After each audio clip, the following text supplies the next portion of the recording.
What's up, everybody? Welcome to this week's episode of Bullets, Barbells, and Barbecue. I'm your host, Brett. I have Chris, the artist formerly known as Heavy C. I got Matt Deuce over here. I got Tanner the Head. We got a guest we're going to get to in just a second. First, we got our show partners. We got Elite Nutrition Omaha. Check them out at elitenutritionomaha.com. Use code B3 at checkout for 10% off. If you go in the store, yell B3. Get a free shaker. We also have Rosewood Block. They make the best cutting boards and barbecue. Check them out at rosewoodblock.com. Use code B3 at checkout for 10% off as well. We have a special guest here. We have Ron from Helping You BBQ, local barbecue supply shop. Also has classes, competition barbecue. Mm-hmm. You want to give a little more info on you?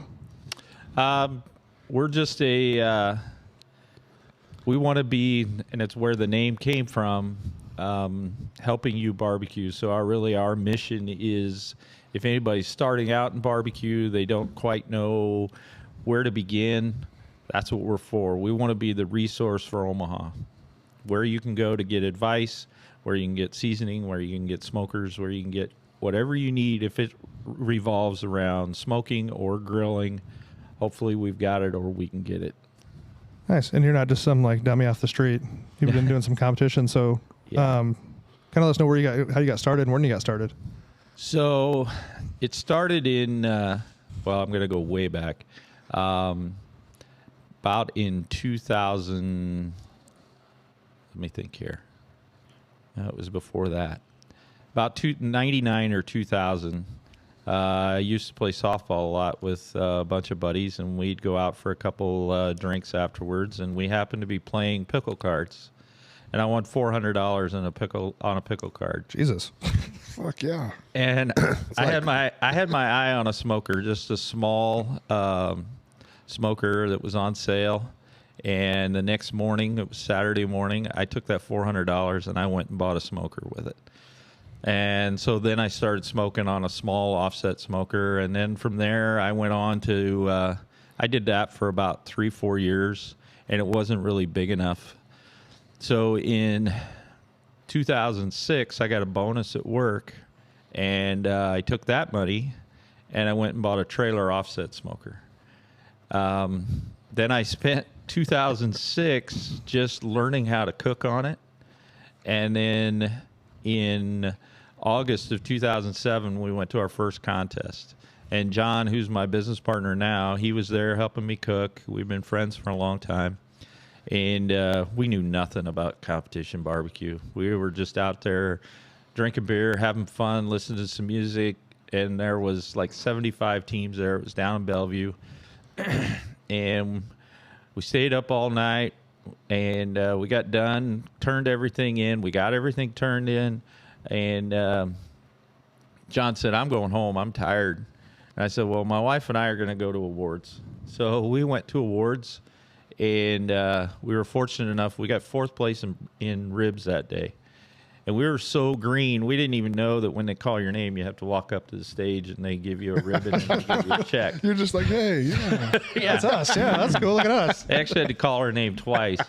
But that hooked me on competition barbecue. I'm like, man, I can go out and do this every week. And so from that point forward, we started learning more about our smoker and competition and what it was. And that first couple of years, we'd do maybe 6 to 10 contests a year. And then it just kind of grew and grew from there. So, and that got us to where we are today. So you went from like a backyard $400 smoker to just being like, fuck it, I'm going to buy a whole trailer. Mm-hmm. Yeah. So, as I was telling you guys that, I'm like, man, whenever I got extra money, I spent it on smokers, I guess, because that's kind of what had happened. But, yeah, I was cooking, doing a little bit for friends and stuff. Yeah. And your friends always say, man, this is great. This is great. That's because they can't do it. That's why it's good. And they want you to keep doing it. Yeah, exactly. So when I got the bigger smoker, and we looked like the Beverly Hillbillies when we'd show up, because I had this thing. I had the tables fit in a certain spot, and I had a slide out shelf and cooler stacked to the top. I mean, I actually broke an axle once going to a contest, not far from here. Went to Tractor Supply, bought a new axle, went to John's house, cut the axle, made it fit, put it back on, and we were going to Missouri at that Lake of the Ozarks for a contest. So I did that overnight, and then when I got it done at about 3 a.m, we took off and went to the Lake of the Ozarks. So you taken fourth in ribs on your first contest. Now, like, none of us have done competition, but we had Blaine from Porky Butts talk about it a little bit. Yep.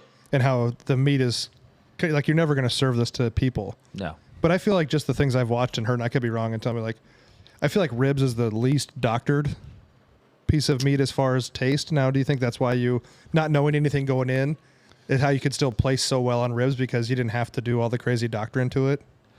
That could be part of it because I didn't. I mean, I was cooking it like I'd cook it in my backyard. I think what helps people when they're new coming in is part of what you said. They're giving the judges a little different flavor than what they've had previously because, and this is kind of a downside of competition, we all have pretty much the same recipes. We all have, we know we're going to use X, Y, and Z for seasoning. We know what our injections are going to be. So if I was a judge, a lot of that food is going to taste very, very similar. And it actually turns into who cooked it perfectly versus, standing out on the flavor and stuff like that. Okay. Is there to that point, is there like a backyard division that's not like competition flavored where it's like, hey, I would serve this in the backyard? 100%. So that's a big part of, and Western Iowa has a lot of these contests, and we have a lot of customers that come in and are cooking in those contests. It's almost like a series. I would say there's probably 8 to 10 contests within 80 to 100 miles of Omaha that are going to be strictly backyard. And then there's another organization in Nebraska called Midwest Barbecue, which has contests kind of all over the state. So yes, and those are more about feeding the public. So typically, if you go to one of those contests, they're going to have a rib feed afterwards, or they're going to have a pork butt feed, and they try to raise money for the community as well. So you're cooking more than what you're just turning in. Gotcha. Okay, so like if someone, like if I was going to go do that, I have no experience in like real competition barbecue, but I'm like, hey, I don't have to change what I do today to feed my family. I can still go out there and get the kind of feel for competition. Like, do I like this? Yes or no? Absolutely. Awesome. Yeah. It's geared for that. It's a place where people can go out and get their feet wet. They can, and some people never leave it. They like it, they enjoy it. It doesn't cost as much as going to a full-blown KCBS contest. So yeah, they love it. And you kind of, based on what you kind of said, you kind of came up, as long as you've been in it, kind of the evolution of some of these smokers. Oh yeah. Because I'm sure pellets were not very big when you got started. Oh, they were very much looked down on. Yeah. But I don't even know how readily they were out there, it seemed like at that time. Because I feel like most people I saw were still using I don't even know if it was an Oklahoma Joe, but a cheap like offset kind of a deal. And then I feel like just from me, the outsider, I feel like Traeger kind of came in hard. Oh, 100%. They were around, but any of the purists or the competition guys, oh, you got your easy bake oven out. You're going to do that. Fuck yeah, I do. But there were guys cooking on them. One of them who was very successful, Fast Eddie, who actually is part of Cook Shack. He was kind of a little different than Traeger, made it more commercial smokers. We actually have one at the store. And he was winning everywhere. He was, for a few years there, he was the man to beat, and he was cooking on pellets. So is that what kind of turned the idea around, where it's kind of a rookie move? I think so, yeah. I mean, his experience and what he had done. Now, there were still, I would say, it's kind of like today, a lot of people cooking on offsets back then. Today, there's a lot of people cooking on offsets. The difference being now most people are cooking on Jambos that are cooking on offsets versus back then it was, a 500-gallon propane tank that somebody's backyard they cut up and made into a smoker. There wasn't a lot of science into the smoker back then. There's a lot more science as to how the smoker runs, how the airflow works, and that kind of stuff. Yeah, I've seen some of like the breakdowns, like Aaron Franklin's making his own now, and he's got to be like autistic. The guy's not like normal. So we sell the Franklin smoker at the store. It's expensive for what it. They are very expensive. I've used them. I actually used one at a contest because I wanted to see how it worked. His design is incredible because that smoker will run at exactly the temperature he says it does, and all you have to do is add a stick every 35 to 40 minutes. And it will sit between 285 and 300, and it will put out perfect blue smoke through the whole time. It's amazing. Yeah, he's like one chromosome from MIT or something like that. He's a different breed of cat. And when he was designing it, he's a very artsy person, is what I would say, because he talks about when the lid is open and how the curvature of the smoker and the lid all match and how this works, and his airflow, I think he says it in a video, how many iterations of smoker doors he went through to get the right airflow, because the Franklin name, which is cut into the door of the smoker of the firebox, is your only air intake, and there is no damper and there is no door or slide or anything on the intake. You light a fire and you say a prayer. That's all you've got with a Franklin. Because his chimneys don't have dampeners either, right? They're wide open too. So like it'll always run at that. It'll run so at it's that one temperature, and that's now what I shouldn't say it. And this is where it becomes kind of it's fun because it's all about fire management. So you learn. So the first time I lit it, knew nothing about it, didn't know how big a fire to build. Well, I built too big a fire, and I ran it up to about 400 degrees just on the burn-in. And I'm like, well, I put way too much fuel in here. Yeah. So much fuel that I swelled the back door, the firebox door, and I couldn't get it open. I had to take a piece of wood and knock the thing because the back door swelled so much because it got so hot. Oops. Yeah, lesson learned. But you go from like real high tech to simplistic, like we were talking earlier. Like we bought one of the drum smokers, the Gateways from you guys. Yep. And I feel like that's like the most simplistic, like the design is incredible how they designed the intakes, but like super Neanderthalic. You're just cooking over literally an open fire. It's a bum fire. It's a fingertip temp gauge, right? Like my pinky did graze the lid when I took it off, and that was very warm. Yeah. So yeah, the Gateways and drum smokers, and there's quite a history behind drum smokers. Is actually, it's a gentleman. He's probably in his 80s now, in Kansas City, that kind of came up with the concept of drum cooking. And even when I started back then, there were people cooking on drums, and you were like, oh, what's this trash can over here? Who is this guy? And they, it was foreign to, why haven't they lit a fire? We're sitting here, we've been smoking since 1 o'clock, and it's 5 a.m. They haven't even lit their drum yet. They're crazy. And they would beat you, and that's when people started moving. What are they doing? Because now I could go to bed, I could sleep all night, I could get up at 5 a.m.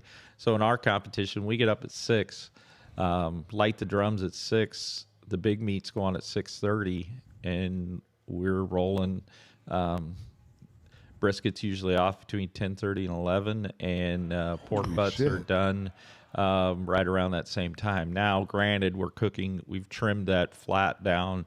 We're just cooking a flat, and it's much smaller, but yeah, they cook. And you almost get a grill and a smoke flavor because it's so much heat. So you're kind of getting, kind of a grill flavor on the outside and that smoke flavor on the inside. That's wow. So like 4 hours. Yeah. I did that in January. Here, brisket went on at 6:30. It was off by about 10:45, and then it rested until I turned in at 1:30, and that brisket got second place. How big is so you say you trim it down, so it's probably pretty uniform all across, but like how big is it? 3-4 pounds? It's probably 4.5 to 5 pounds. Okay. It's going to be the width of the box, and then as long as I can get it with that thickness staying the same. Gotcha. If it doesn't have a potential to go in the box, I'm not cooking it. Okay. That's kind of my philosophy. Yeah. Because I'm not taking it home. I don't want it. By the box, you mean what you have to present? To What the I have judge, to right? turn it in. Okay. Yeah. Yeah. So then, are you keeping the points? Are you doing burn? Are you turning in burn ends too, or you just cut the points and keep it for yourself, kind of a deal, or what are you doing with the point? Yeah, a couple of the guys that cook with me, we've always had this discussion, and every time are we putting burn ends in? Are we not? Gosh, they're so good. And I would always say we're not putting burn ends in the box, and they would always get mad at me. And the reason I don't do it is burn ends taste fantastic when they're hot. But you got to remember, when we put that meat in the box and we take it up to be judged, it's going to sit in that styrofoam container for maybe 20 minutes at least. So those burn ends start to cool down. And when that fat starts to gel a little bit, they're not nearly as good as they were when they were hot and they came straight off that smoker. So you're judged by what meat you put in the box. So if it's going to take you down, I don't put it in the box. And there's more and more people that are only putting flats. They're putting slices in the box for that reason. Now, are you cooking Wagyu when you do yours? Are you doing Snake River? All Snake River. That's so good. It is. Can't be beat. It's so good. I mean, like even like so. Most of us you prefer Snake River briskets here. They'll spoil you real fast. Right. Well, and They that's so, totally did. so yeah. I was like, he had me get one. I got one. I'm like, well, son of a bitch. Never going back to another one. Right.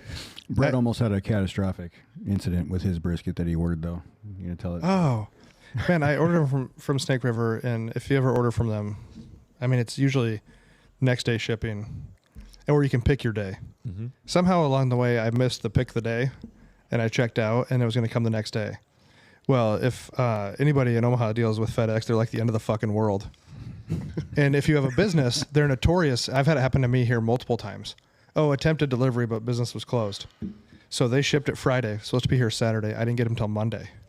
Oh, no. And dry ice, they ship them in dry ice, but dry ice only lasts about 24 hours. So now you're just surviving off the frozenness of the brisket. So the FedEx guy comes rolling in Monday at like 3 o'clock in the afternoon.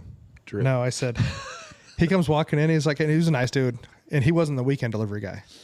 I said, hey, man, you think these are still frozen? He goes, what do you mean? I go, they're supposed to be delivered Saturday. And he goes, no shit. He's like, cut them open. Let's see. And they were still frozen under their own. They were just kind of starting to get a little. And I was like, that'll be fine. I'll just put them in the freezer. And that's nothing against Snake River. No. But if you do ever order from Snake River, pay attention to your delivery day. Because if you're going to do like a It Friday, was FedEx because they said the business was closed. they do And that shit tried- all the time. but it was not closed. I wouldn't ship a bag of wet dog shit with FedEx and expect it to get anywhere. Well, you can't use anybody anymore. USPS sucks. Freaking DHL sucks. Yeah, I mean, I think only one that actually- DHL has to be the worst. yeah, DHL has always sucked. Like, Yeah. they've never been good. That's a low bar. Yeah. So when you were doing competitions and you would go to like maybe using a Costco or a Sam's brisket, and then the first guy shows up with a Wagyu, how does that, like, did that guy just wait? You know what I mean? Like, we're just like, well, that guy fucking won, so I guess this is over. Oh, that word traveled real fast. You know, we were trying to source and I had started experimenting with Wagyu briskets. Probably, I don't know now, probably 10, 12 years ago. But they were so expensive. And I'm like, can this really be worth it? So when I knew that Wagyu cooks differently, right? And the fat melts at different temperatures. So I bought a case of Wagyu briskets to practice with because I'm like, I got to learn how to cook this. I can't go to a competition and learn. You don't want to do that. You want to know what you're doing when you go to the competition and just set it up and repeat it.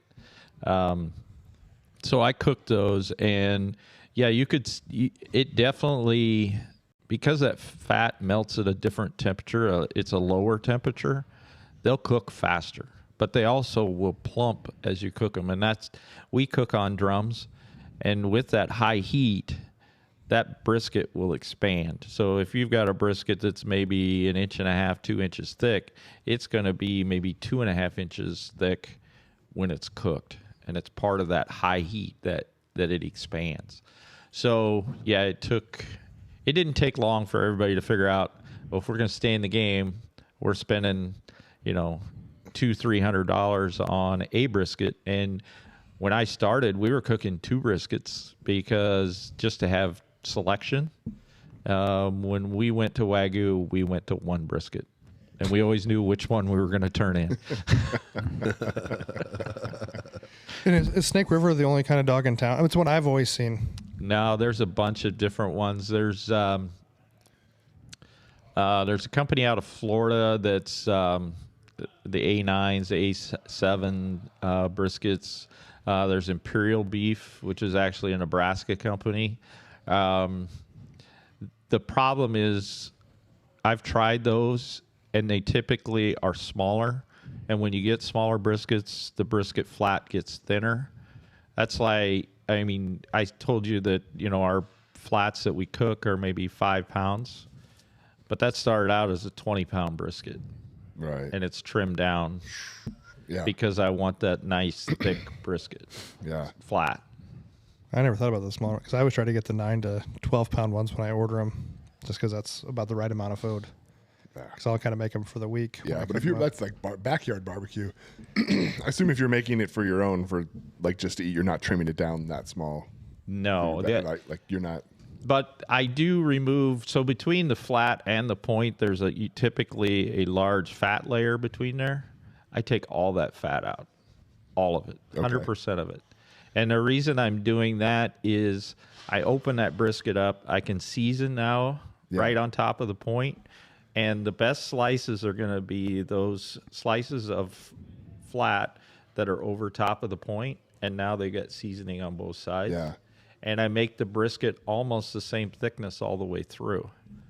So it's going to cook more even if it's the same. I'm not going to get this end overdone to get this end cooked. And are you usually turning? Because I've done that when the few times I've done burnt ends, I've done that, like flayed it open, took all that stuff out, and then it was easier to cut. Do you usually make burnt ends when you do that? Or even if you're going to keep the whole thing, are you still cutting that open, seasoning? I would do it no matter what. And I would cook it whole, and then I would slice that point off and then cube it and put it back on the smoker and let those burnt ends I call it getting happy. You put a little butter in there, a little more rub, a little barbecue sauce, and put those back on the smoker and let them kind of caramelize, turn them into meat marshmallows. Yeah. Sounds so interesting. Yeah, I've done that when I've done the points, but a lot of times I do. I make some for our fire department because I just like to experiment on them, and they are like ruthless critics. So if it was good last month and this month's not as good, like 100% I will hear it. So I'm like, great feedback. But I haven't, and usually I don't do burnt ends for that because I'm just trying to maximize the amount of meat we can bring and eat. But I haven't thought about flaying that open, even if I was going to keep it all and not cube it. But I like that. Yeah. And you're a fat side down guy, right? I am. And again, this, because we're cooking on drums, I want that fat as a barrier so that I'm not drying that bottom side of meat out. And if you dig into the science behind how meat's cooking and what it's doing when it's cooking, that fat's not, even if it's sitting on top, that fat's not going into the meat. It might base that part of it, but most of it is running off and ending up in the bottom of your smoker. So to me, it has more value using it as a heat shield. Would you do fat down even on like a pellet smoker or an offset smoker? You still always fat down? I would. But now we were talking before we started, like with a drum, you flip them though. I do, but in competition, my brisket has 0 fat on it on any side. Because remember, I'm only cooking the flat, and I have it trimmed all the way, and I want seasoning all the way around it. I want bark all the way around it. So when I slice it, it has bark all the way around and seasoning all the way around. Now, if you're cooking at home, do you flip it on the drum? Full disclosure, Yeah. I would not know the last time I smoked something at my house. Blaine said the same thing. Yeah. Well, I remember I was out at your store one day and Blaine was there and we were talking about brisket. He's like, I fucking hate brisket. He's like, I never eat it. He's like, I just like to eat our turkey. And they do have killer turkey They have amazing. at Porky Butts. But, and I get it. He's like, I've been eating it every day for. Yeah. No. You know, I'll take it home for my family, but I don't eat it. And typically it's something that I've cooked at the store. But yeah, I will always have fat side down. No matter what meat it is that I'm cooking. But are you flipping, if you were cooking at the store, just for you guys to eat, are you flipping that brisket still? I would. And now, are you flipping it every hour, or are you? Typically, it's every 30 minutes. Okay. And then you're spinning it and flipping it? Well, like I explained to you, I've built some custom heat deflectors to put in my drum that are half moon. So I have direct heat and indirect heat within my drum. So I will spin it and get it off of the direct heat. And then depending on color, a lot of this goes by color. When my color is getting about right, I will flip back and forth and keep spinning every half hour on heat, off heat.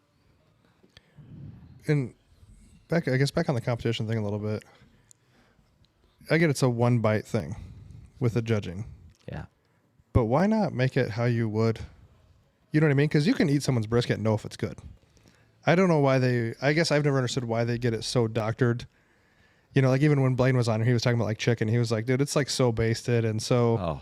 But why not just turn in like what you turn into your family? You know what I mean? Like kind of, because like who's really the best? Like, hey man, this guy makes good food. Because no one's gonna order a whole brisket from you competition style.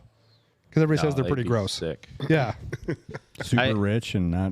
Yeah, just No. Yeah. So why did they go from? And I know you said they have backyard ones, but how did they get from just, hey, these guys are gonna show up, we're gonna make some barbecue, and whoever's got the best, like, you know, if I go to a barbecue restaurant, I'm gonna be like, hey, you know, this person's brisket's good, or this is whatever. I'm not like, hey, I need like your fucking most doctored up piece of meat you got. So I think the biggest reason that happened was because it goes to that one bite. And there were people that started doing those things, started injecting, started adding phosphate, started doing all those things, adding MSG, so that when that judge took that first bite and it is cooked perfectly and that flavor is just over the top, that's going to score better than a brisket that it doesn't have all that, or a piece of pork butt or a rib or whatever it might be. All of that is going to, it's all about that one bite. So that judge, and this is something that's always irked me a little bit, you see judges walking in and they got a cooler with them. So these judges, some of them, not all of them, they will take a bite and they will set that there, and then they'll take the next one. And then when they're done, they pick all that up and they put it in plastic bags and they put it in their cooler and they take it home. Now, That's some like bottom feeder shit right there. I don't want to eat. I'm taking food home from the buffet. Yeah. Yeah. Got plastic lined pockets. I don't want to eat a piece of competition chicken that's set in a cooler on a 100-degree day. That's so enhanced. I'm going to take it home and I'm going to heat it back up and eat it, you know, tomorrow for lunch. They eat it one bite at a time Exactly. every day take they go one and they bite. take one bite. Oh, I screwed up this judging. I really like number 3 better, but yeah, it's never. That's always been something that I wish judges were not able to take anything home with them. Because this isn't, it's a cooking, it's a barbecue contest. It's not an eating contest. That's so dirtbaggy. Yeah, it's super. Yeah. But I think when Blaine was here and he was kind of talking about the competitive side, was saying like you get, like if you take just one bite of the meat, like every bite, no matter where you take it from that piece of meat, needs to be the absolute best. It can be. Absolute best, perfect bite. And so you have just that one bite. Sure, that's okay. Like you get an entire brisket worth of flavor put in one bite. So if you just have that one bite, cool. If you have 2 bites, puke. It's too much. Well, and it actually is too much, because you think about it, each one of those judges is taking 6 bites of chicken, 6 bites of ribs, 6 bites of pork, and 6 bites of brisket. And if you've put multiple, like in a pork box, for instance, if you have pulled and you have tubes and you have money muscle all in the box, they need to try each of them. and judge you as a combined score on each of them. So you're full by the time you're done judging. I mean, that's a lot to eat. Yeah. I think So I think we'd be okay. So You're gonna then need a lot when of you're cooler looking We at need to get into that judging. when you're looking at a box and you have like you had mentioned not putting the burn ends in there, right? Because it changes. So when you're putting that box together, you're trying to think about like what if they start left to right, like what's that last bite gonna be like because they've already had these other two. It's like You don't want to get- end with like a shitty bite where you're saying, right. Are you like getting that far, that deep into like how you build your box? Absolutely. And you learn or you try. If you've got slices that are, or ribs that are maybe not completely straight, well, those go on the bottom. And you put your best ribs on top, or you put your best slices in front, because typically they're gonna pick from the front. So if you put 9 slices of brisket in a box, hopefully the first 6 are going to be the ones they take, not somebody grabbing from the back. Yeah. You know that, but they can. You're just, I don't know. So anything that's in that box is fair game for them to 100%. Yep. Wow. That's wild. And you sounds said like a that lot. almost everyone has the same seasonings, same. Within reason. I mean, the flavor profiles are similar. I mean, everybody cooks a little differently. Everybody has their little trick or their thing, their seasoning that they think is going to carry them over the edge, or their secret that they put in their injection. But I would say the majority of people, their flavors are pretty close. And it's the cook that separates. Yep, that's what it comes. I mean, overall, you're trying to make it taste like brisket wise. You're trying to make it taste like a very beefy brisket. 100%, but not pot roast. Yes. So, So you never cook brisket for your for a family cookout or anything like that? No. Do you think so? Do you think you? I don't know. For I guess for us, it's like a big satisfaction for us if we make barbecue and everyone comes over like, "Oh man, this was amazing."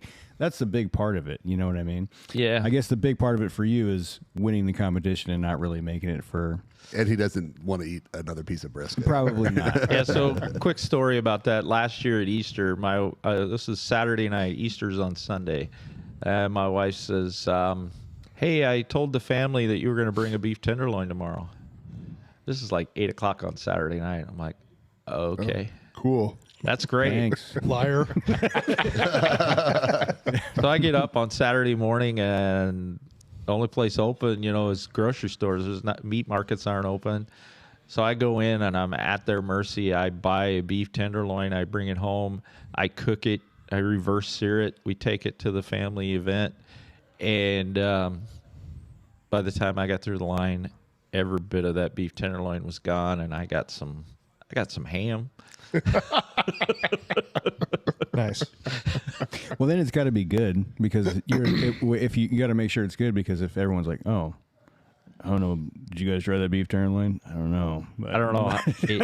You'd have to try pretty hard to screw up a beef tenderloin. Yeah, that's true. And then most people probably, if it's smoked and they're cooked right, they're not going to say anything. Most people think everything's pretty good. Yeah. They get like that because they're not really seasoned in tasting that kind of stuff.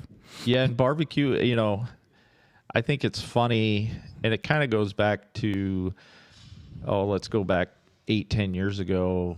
Barbecue in Omaha, I'm just going to be blunt, it wasn't that good as far as restaurants go. There wasn't a lot of choices. There was, in the ones that were here, yes, they were supported and people thought they were good, but I only think that's because they'd never had anything better. Yeah.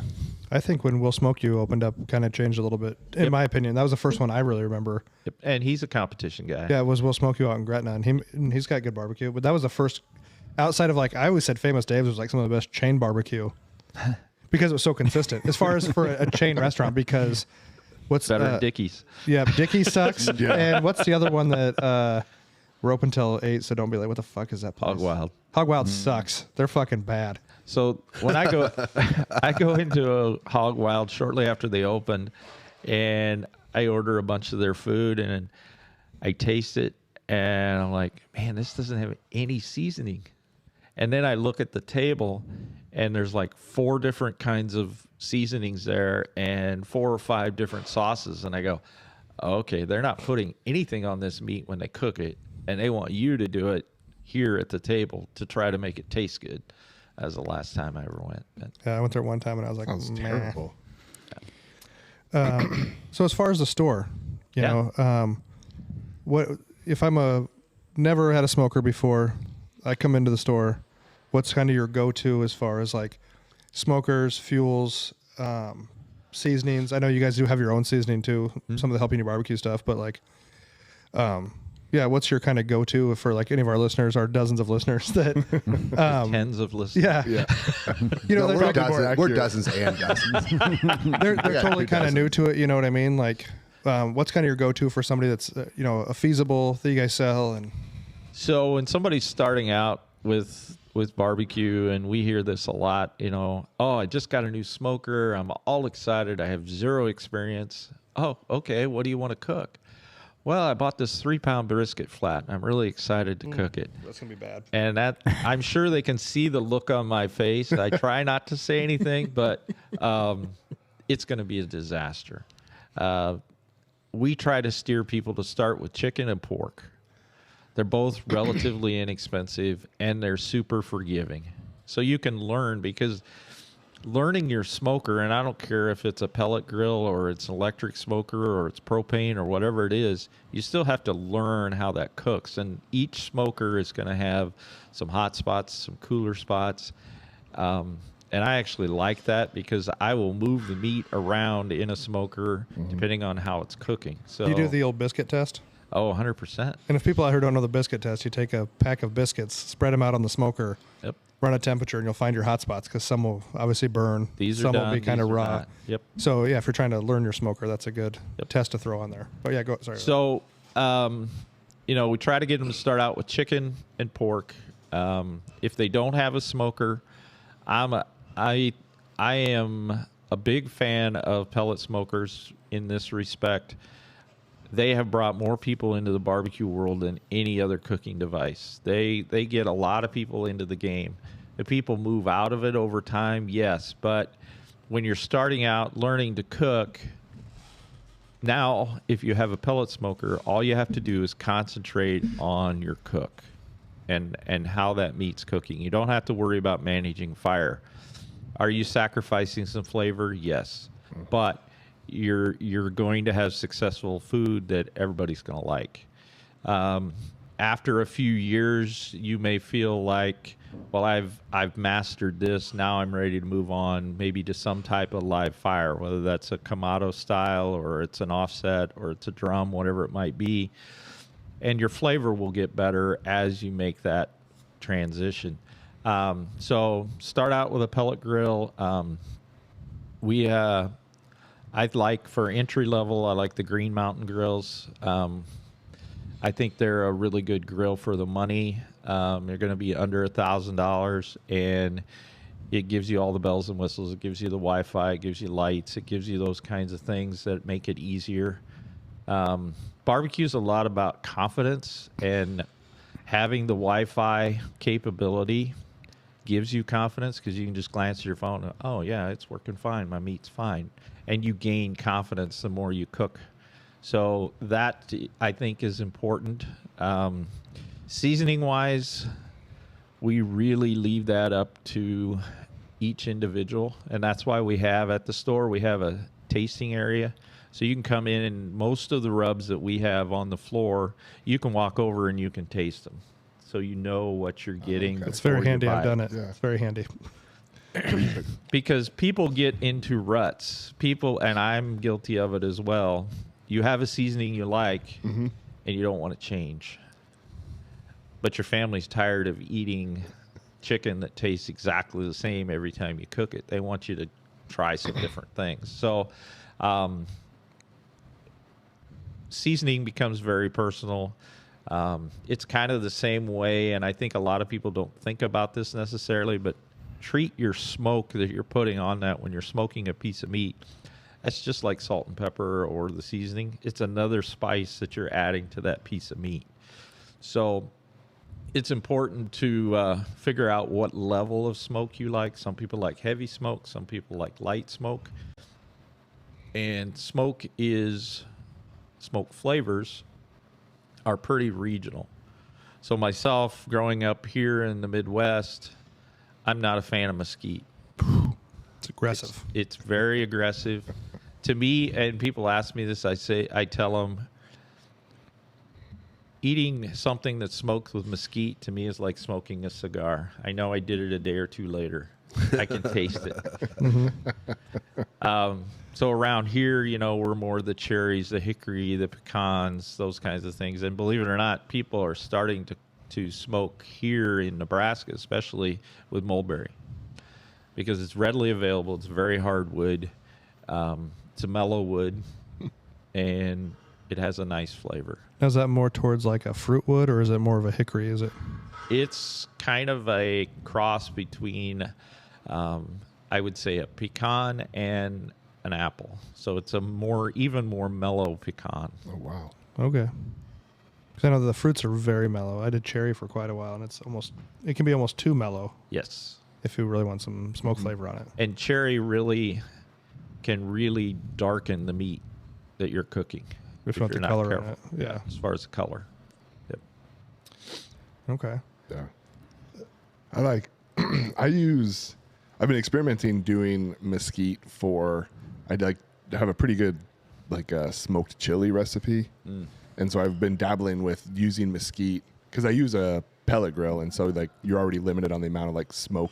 I think you're limited on the amount of smoke flavor you can get into it. Yep. And so going something super aggressive like a mesquite, I feel like I can get a little more smoke flavor into it.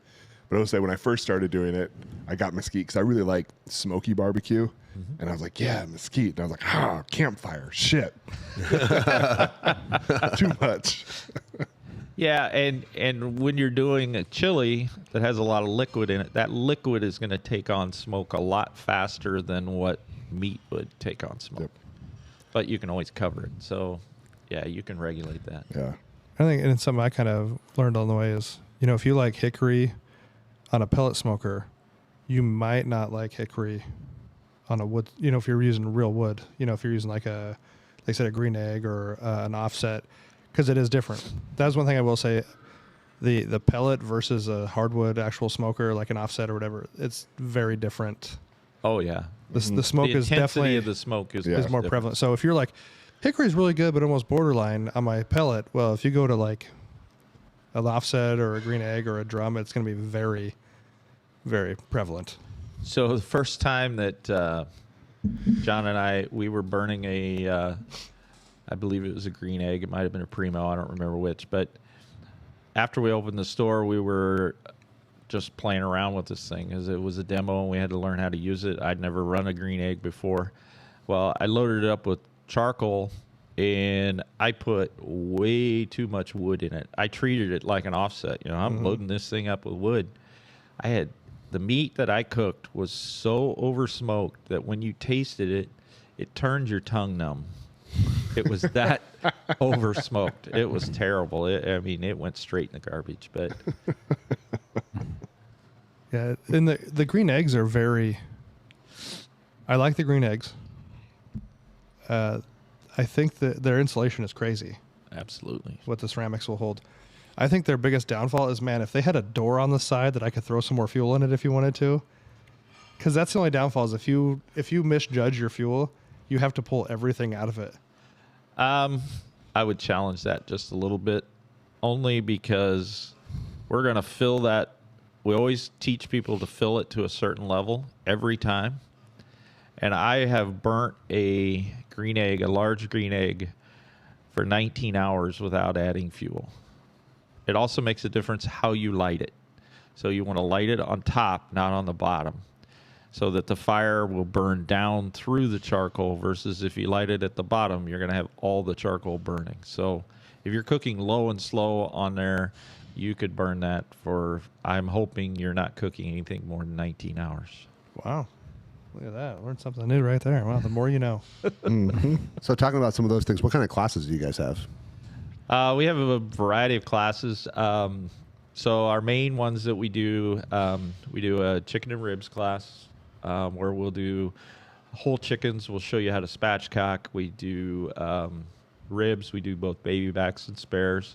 And we show you in all the classes, we show you everything from getting how to set up your smoker, no matter what it is, as well as meat selection, what to look for when you're standing in the meat market, trying to figure out which piece is best, to preparing that piece of meat to go on the smoker, the seasoning that you would use.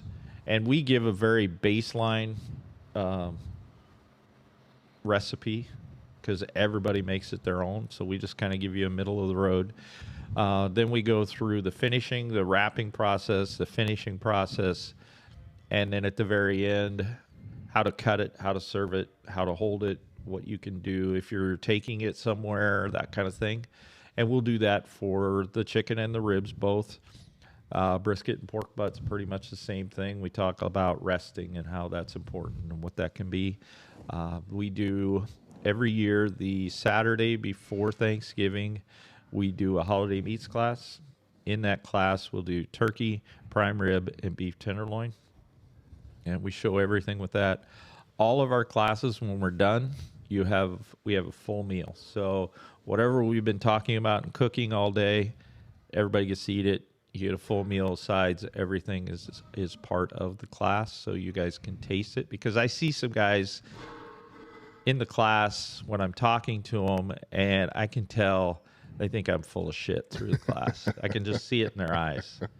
But then at the end, when they taste the meat and they taste the food, it completely changes. Like, okay, because I do some things that are a little bit unconventional when it comes to the cooking. There's a reason, and I explain the reasons behind it. It's kind of like the fat up, fat down. You know, if you got a guy that is, I got to have my fat up, you're not going to get a juicy brisket without doing it. Well, I show it to them. I prove it to them. I don't need that to be able to get a juicy brisket that's well cooked. We show wrap techniques for the brisket. We show finishing techniques on both the brisket and the pork butt. What to do. We're coming up here. John and I don't call it graduation season. We call it pork butt season because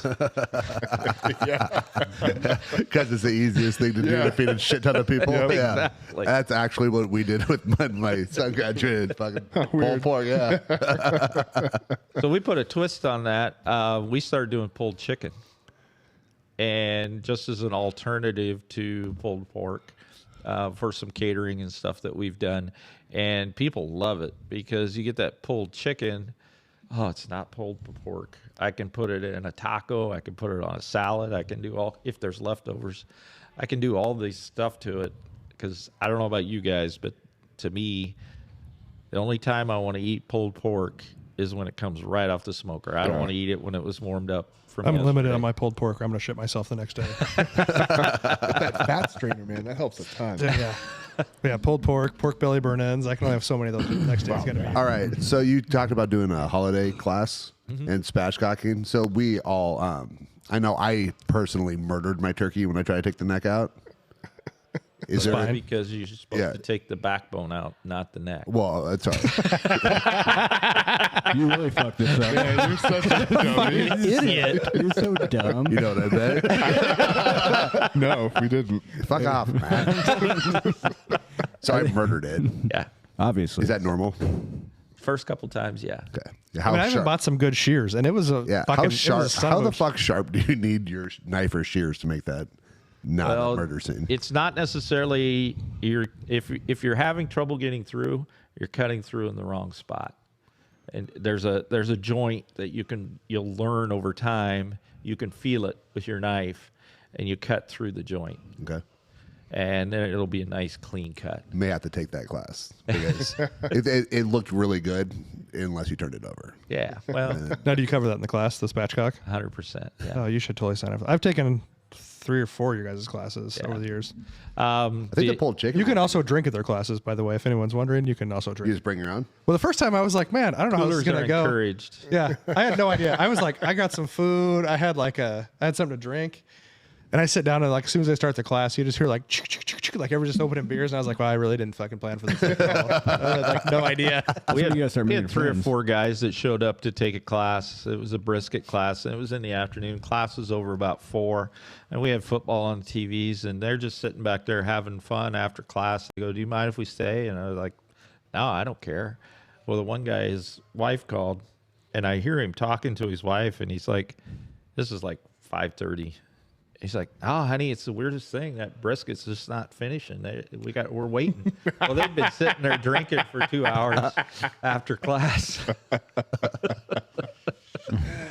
The other thing that we will do on classes I want to get thrown out there is if you guys get 10 people, 5 couples, or just 10 neighbors or whatever, we'll do a private class for you guys on whatever you want.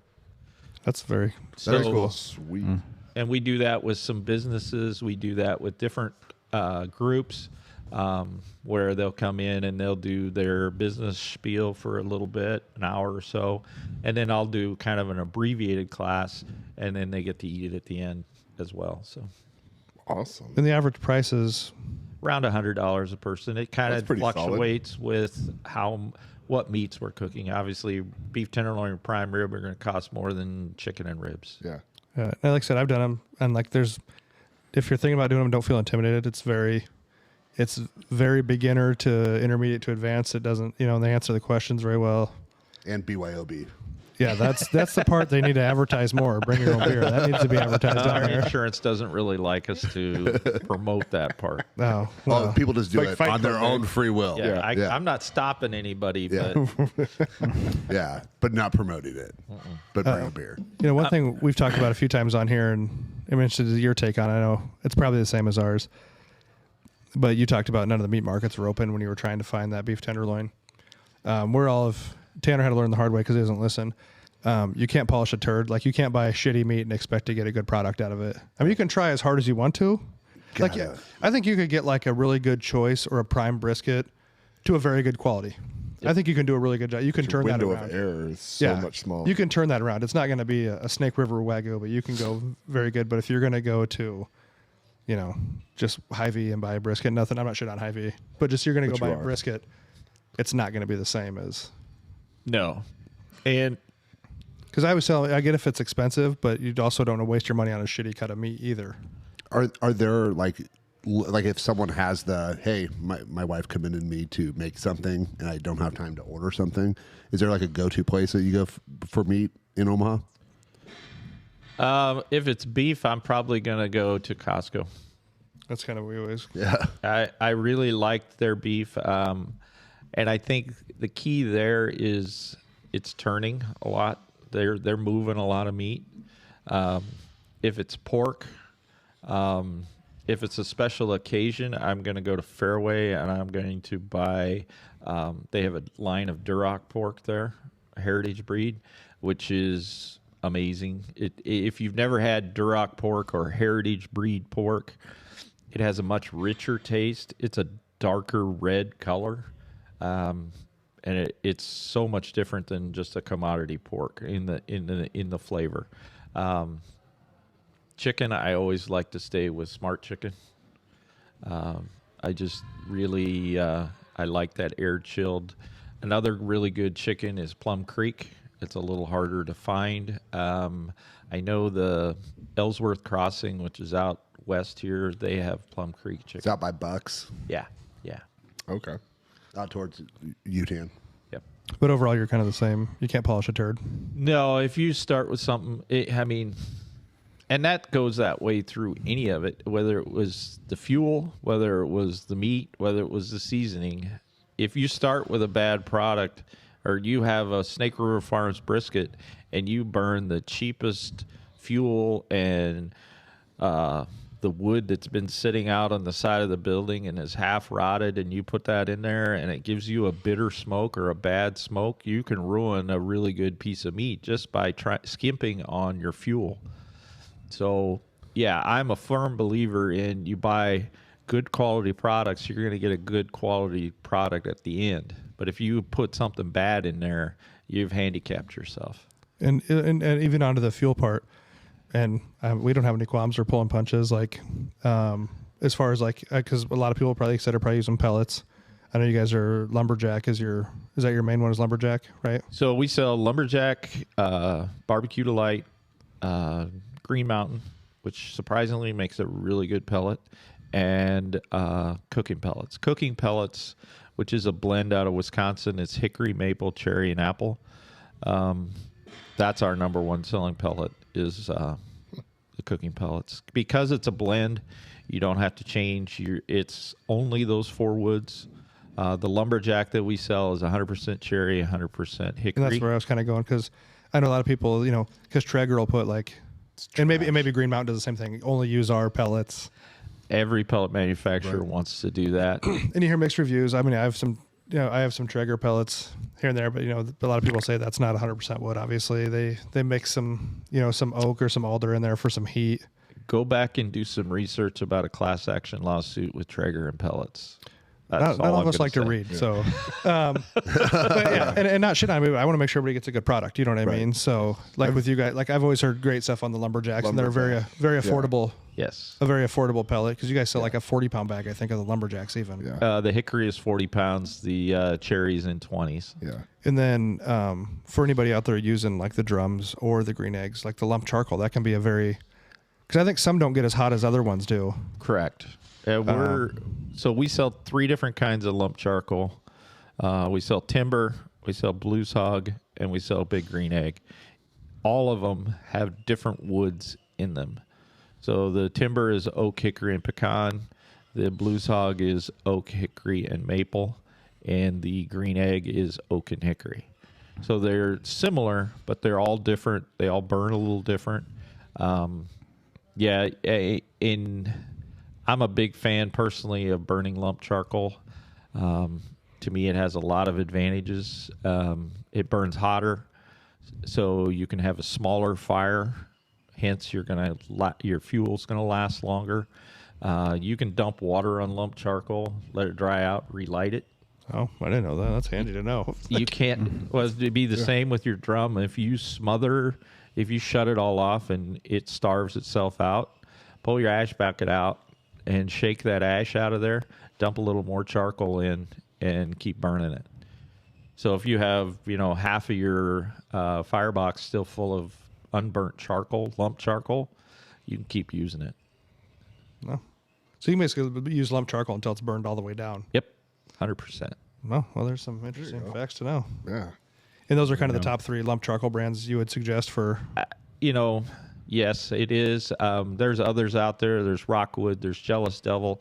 The only thing that I tell people, and it was kind of like we were talking about with smoke and with the woods, is there's a few years ago, South American hardwood charcoal made a big push into the U.S.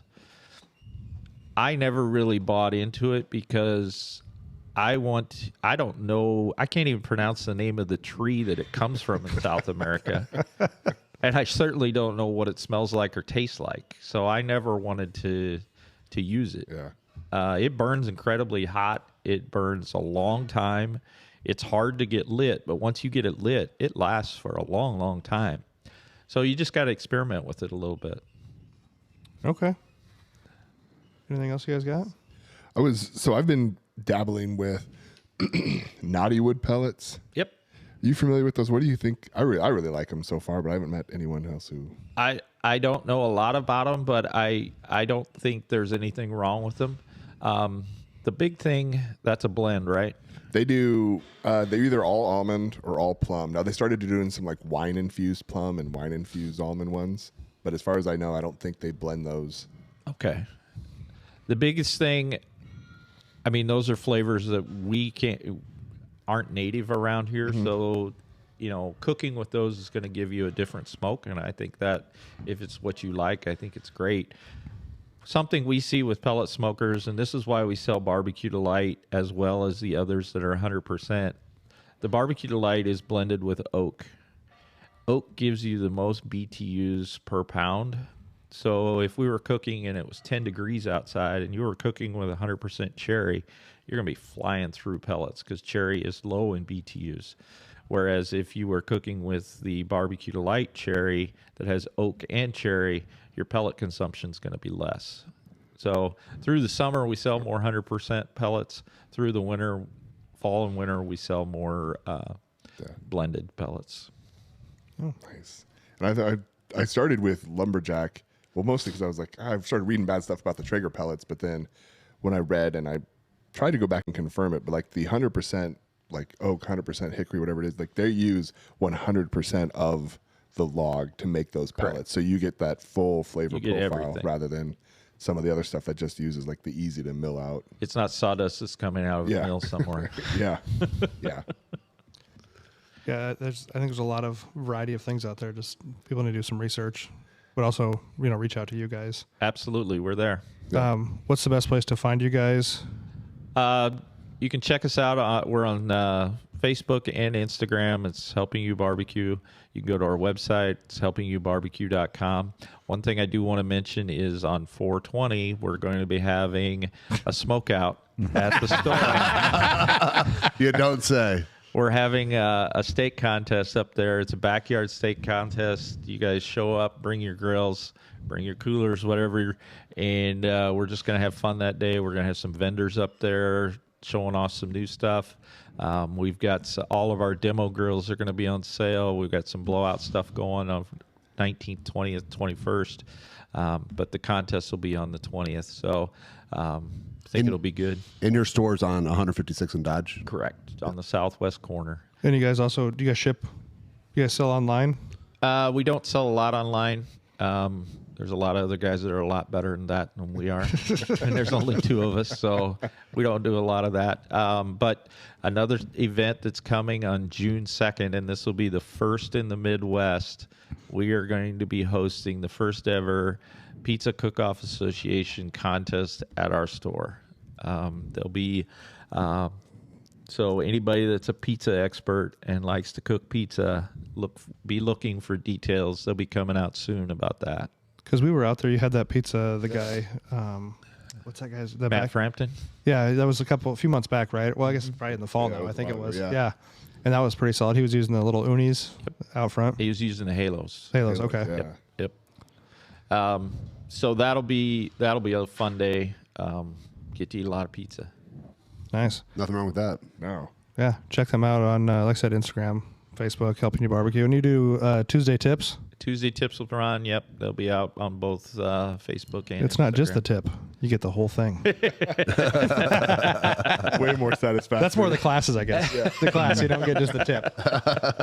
Yeah, the Tip Tuesday gets you to the class. Yeah. And you get But yeah, if you guys haven't been out to Helping You BBQ and you're in the area, check them out. I mean, they're super helpful. They have everything there. Like he said, you can try their seasonings, which is huge. You can't do that at most other places. Also, your sauces. I think you have almost all the barbecue sauces available Yep. to try. Yep. To try as well. You got to lick the bottle or whatever you want to do. I think I don't. Well, and open wherever you want. and they'll answer the questions, which is nice. It's that more personal. And if you have to go to any of these big box stores, like it's really easy to get in and out of your store. Like you don't have to fucking park 7 miles away and make the jaunt. Yeah, and like I said before, there's 2 of us that work there. We're both the owners. We're there every day, living it. And I don't think, and this, I guess it's not a challenge, but I don't think there is a piece of meat that somebody hasn't asked us how to cook. And that can be from, water buffalo to, you name it, grouse. We can probably come up with at least some guidelines of how to get you to a product that's going to taste good. Worst case scenario, we make jerky out of it. That's still not a bad ending. And if you're like Tanner and your wife has a pickup and you don't, you guys deliver, I believe, right? You will deliver and set up. We do deliver. We don't charge for assembly. We do charge for delivery. Okay, so that's also crucial. If you're like Tanner and don't have a truck, you're allowed to drive. I'm allowed to drive it. Like, Don't move the seat. On your once a month. birthday. Yeah. I drove it on my birthday. That's nice. It is helpful. Like I said, I know I've sent some people there. One of my clients bought, I think, about a Yoder from you guys, and he said he had some questions. Went in, you guys took care of it. So, yeah, it's a great place. Check them out. I think that's all we got. Anybody else got anything for these guys? I don't think so. All right, guys. Thanks for listening. Like, subscribe, share. The goal is to be a little less shitty every day. We'll see you guys. Cool.